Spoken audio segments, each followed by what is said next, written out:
지금 나누어드릴 그 자료는 여기 오늘 받으신 이제 은평구 내신 출제 경향 분석과는 별도로 제가 드리는 거고요.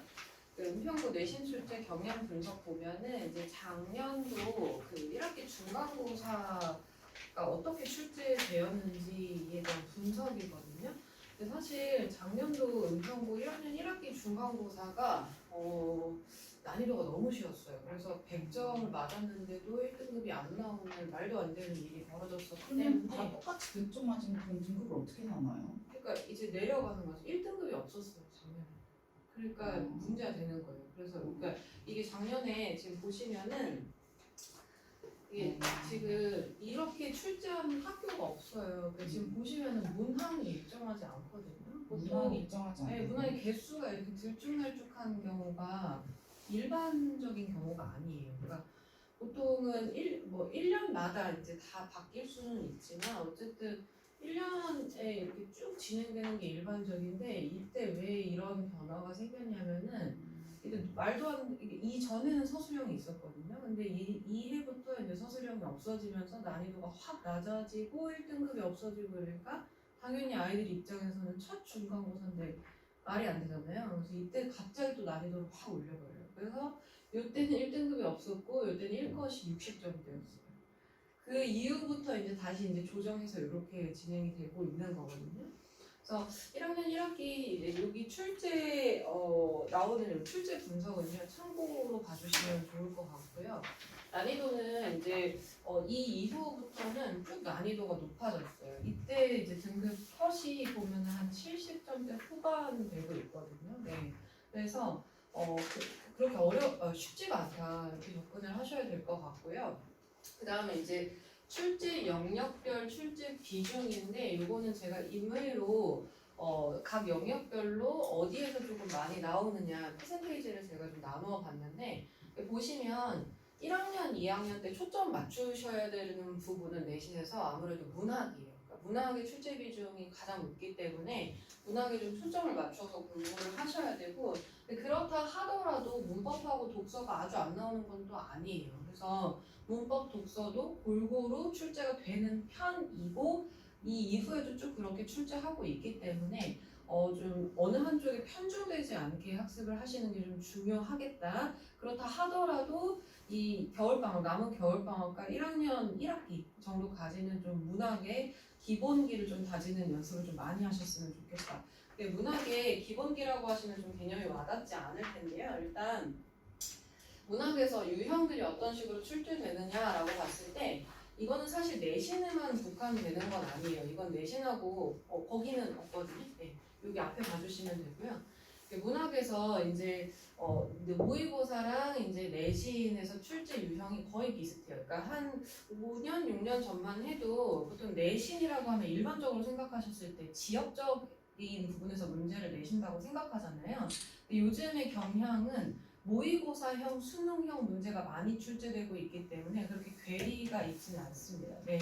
그래서 보시면은 소설, 시가 됐든 어쨌든 작품의 내용 이해를 묻는 문제, 그 다음에 뭐 표현상의 특징을 묻는 문제, 시어식으로 묻는 문제, 시상의 전개 방식, 뭐 갈래, 특징, 주제, 관점 이해 이렇게 나오는데요. 여기서 중요한 거는 뭐냐면은 여러분들 지금 혹시 학생 학원 다니고 계신가요? 학원 다니고 계세요? 지금 국어 뭐 배우고 계세요? 그거는 안될 것 같아요. 그건 안 되세요?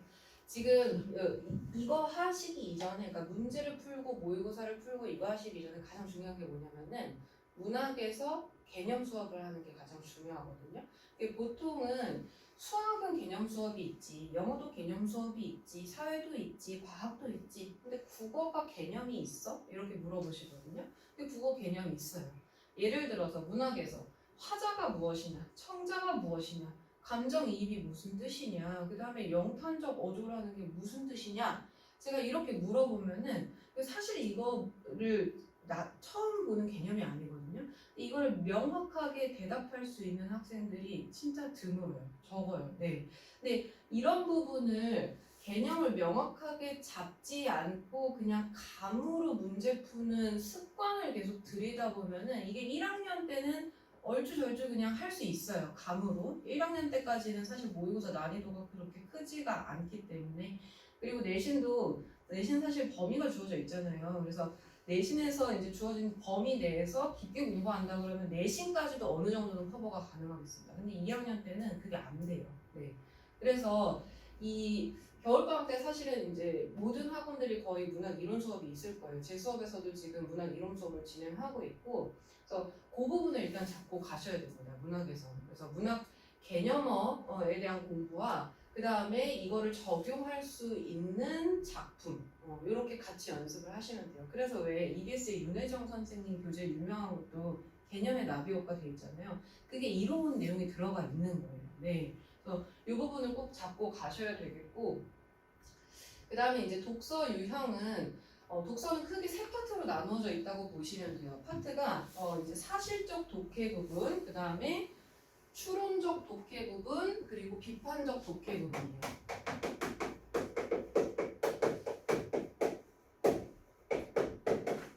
이것도 독서도 사실은 독서 이론이랄 거는 문학에 비해서는 없기는 하지만 방법론적으로 따지면 이렇게 크게 세 단계로 나누어 볼 수 있거든요.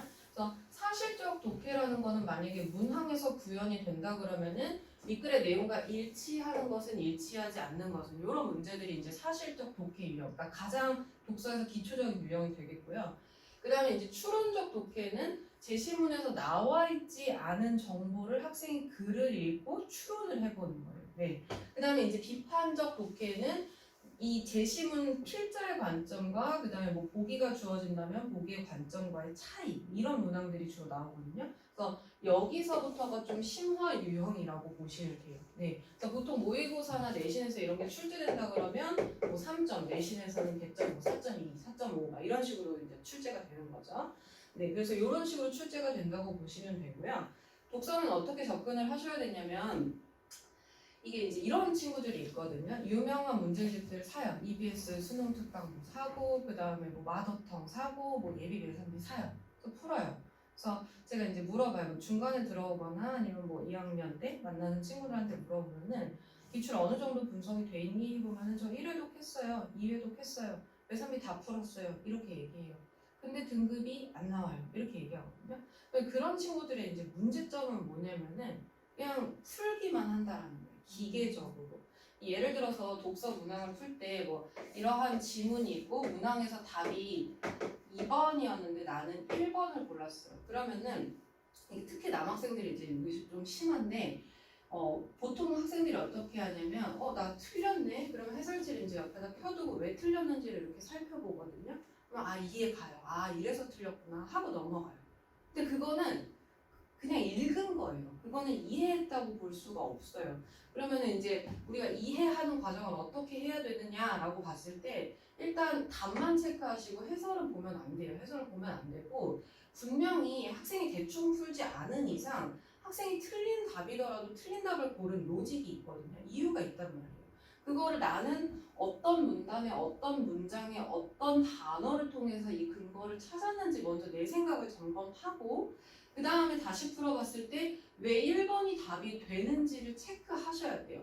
그러면 이제 뭐가 보이게 되냐면 이 전체 글에서 출제자가 의도한 어떤 답과 나의 생각의 차이를 알 수 있게 되거든요. 이런 과정이 사실은 되게 지루하고 지난해요. 그래서 학생이 스스로 이거를 해보라 그러면 어떻게 해야 될지 접근도 못하고 잘 못해요. 그래서 이제 그렇기 때문에 수업을 듣는 건데 근데 만약에 이제 독학을 하더라도 그런 부분이 좀 있어야 돼요. 그래서 저는 이제 국어 수업 할 때 항상 뭘 강조하냐면 오답노트 하라고 강조를 하거든요. 근데 보통 오답노트 하면은 수학만 한다고 생각하는데 오답노트는 사실 모든 과목에 다 있어야 돼요. 네. 그래서 이 과정이 이런 걸 중학생 친구들은 이런 선행을 뭐 아주 많이 한 친구들 제외하고는 사실 이런 과정이 중학생 친구들은 되게 버거워요. 그래서 처음에 하면은 이게 정말 많이 잡으면 한 지문 분석하는데 1시간 넘게 걸리거든요. 그래서 이렇게 해도 괜찮아요. 네. 그래서 1학년 때는 뭘 초점 맞추셔야 되냐면은 양보다는 질이에요. 내가 몇 개년치를 풀었다는 소용이 없습니다. 극상위권 아니고서는. 네. 그래서 한 지문을 시간이 오래 걸리더라도 스스로 좀 해결해보고 분석해보고 하는 능력을 좀 기르는 것.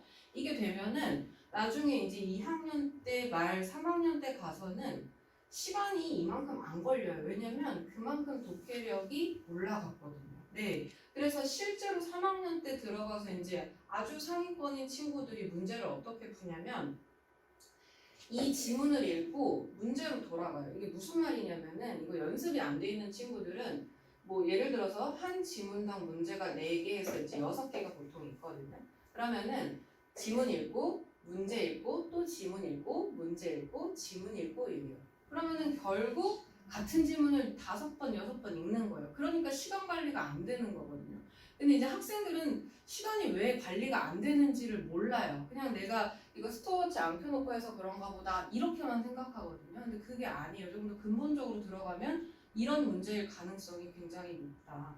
그 다음에 이제 왜 틀렸는지를 점검하게 되고 그러다 보면은 이제 고등국어이기 때문에 어휘가 중등국어랑 달라요. 반드시 모르는 어휘가 생기게 되거든요.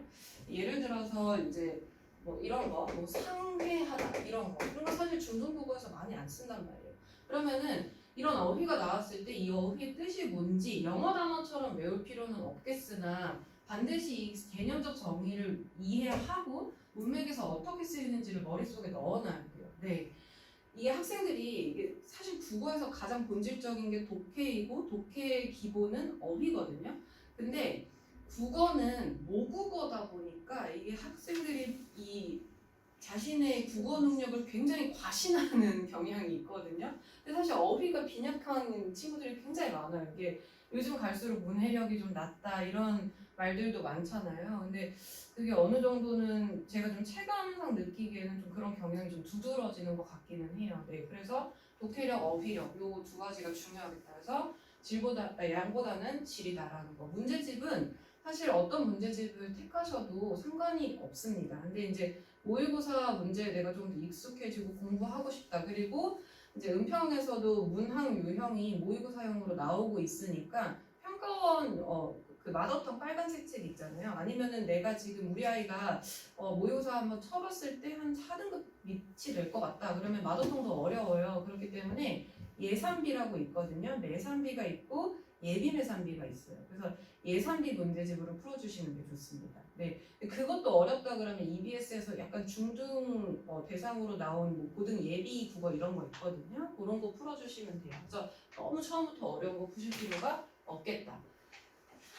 자, 그 다음에 이제 문법인데요. 문법은 사실 이제 이게 고1에서 나오는 문법이라고 제가 정리를 해둔 건데 문법은 중등 국어의 확장이에요. 그렇기 때문에 따로 공부하신다라고 생각하시기보다는 내신에서 그때그때 시험에 나오고 출제되는 어떤 이론에 집중해서 공부하시다 보면 충분히 따라갈 수 있고요. 그 과정에서 내가 중등 국어 문법에 대해서 좀 기본기가 약하다. 그럼 그때그때 보완을 해주시면 돼요. 네.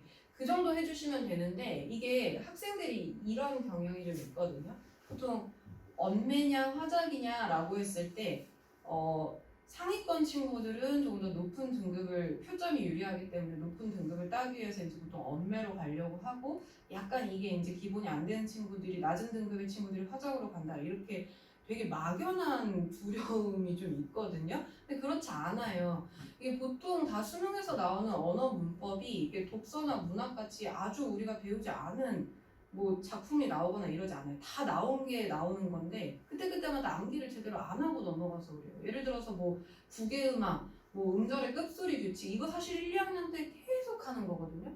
근데 3학년 때 그게 뭐야? 라고 물어보면은 대답을 못하는 친구들이 태반이에요. 이거는 암기를 안 한 거예요. 네, 그래서 너무 크게 두려움을 가지실 필요가 없겠다. 네. 그리고 이제 여기 시험으로 다시 돌아오자면 은평 그 내신에서는 프린트 이제 출제 비중이 조금 높아지고 있어요. 여기 나오는 중간고사는 사실 교과서에 좀 충실하게 냈는데 그 뒤로 제가 난이도가 좀 높아졌다라고 했잖아요. 선생님께서 수업 시간마다 프린트 나눠주실 거예요 아마. 그러면은 거기서 출제되는 그 유형이 많기 때문에 수업에 집중해서 들으셔야 돼요. 이게 지금 간혹 가다가 학원을 다니는 친구들이 컨셉을 잘못 잡는 게 뭐냐면 학교 수업 제대로 못 듣고 학원 수업에서 다시 한번 들으면 되지 이렇게 접근하시면 안 되고요. 복습하셔야 돼요. 이 중등국어는 어느 정도 내가 수업 듣고 자습서 풀고 암기 한 번 완벽하게 한 2번 정도 2바퀴 하면 되겠지. 이 정도면 어느 정도 커버가 된대요. 고등국어 그렇게 커버가 안 돼요. 그러니까 보통은 점수 상위권 점수 받으려면은 학교 수업, 그 다음에 2차로 학원 수업 복습, 그 다음에 이제 계속 그 학원에서 한 4, 5주차 잡고 내신을 준비하거든요. 한 5차까지 계속 반복 복습이 돼야 되는 거예요. 그래서 일단 학교 수업 무조건 열심히 들으셔야 되고요.